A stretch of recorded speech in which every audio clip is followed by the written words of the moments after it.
Tietoinen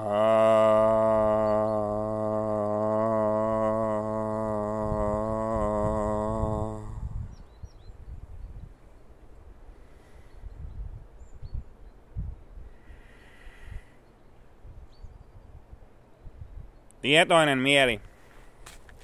Se on se, mitä teille kerron. Mistä kerron, jos sulle siellä ruudun takana tällä mun videolla, metsä- ja niittotontun videolla.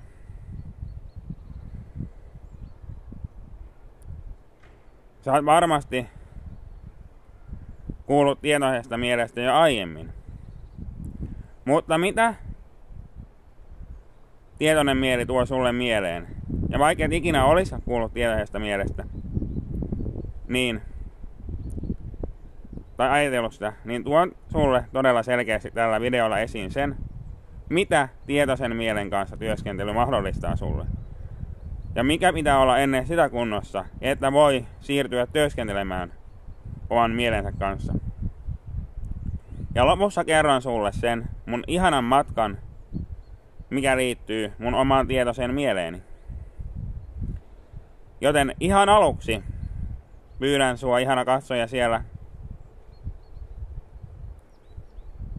puoli minuutin verran miettimään, mitä tietoinen mieli tuo sulle mieleen.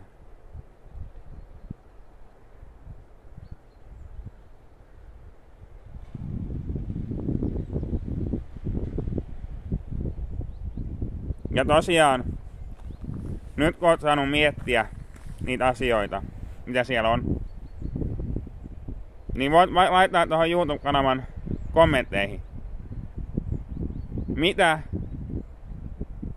asioita sulle nousi tietoisesta mielestä.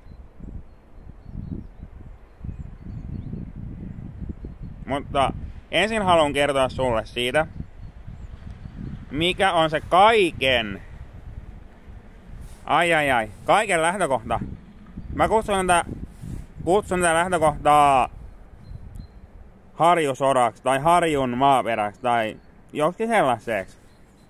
Harjun soraksi.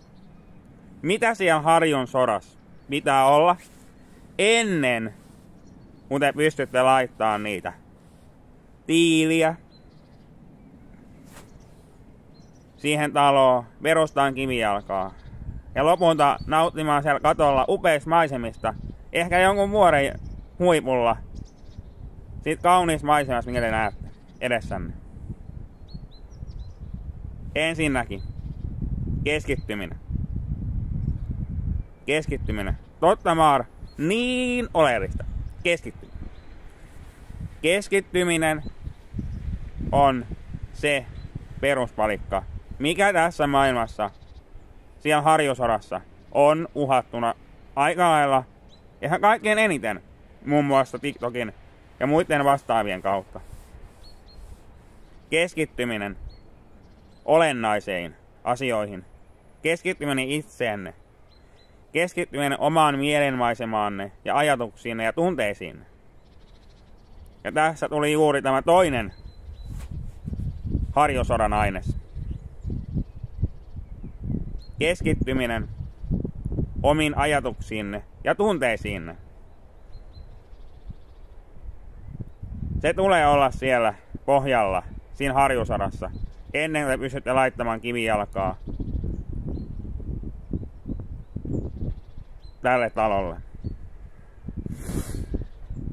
Ja se, minkä tämä keskittyminen omiin ajatuksiin ja tunteisiin mahdollistaa, on sisäisen turvan ja rauhan kokeminen itsessänne ja muissa.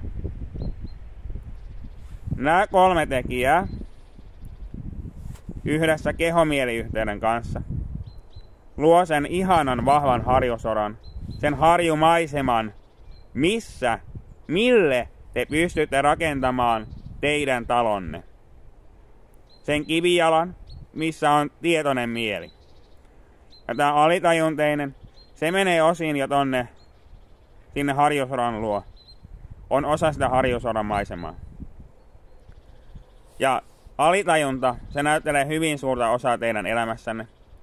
Ehkä jopa 95% näyttelee teidän elämässänne se ohjelmisto, millä te olette. Se radiokanavan taajuus, millä te olette tässä maailmassa.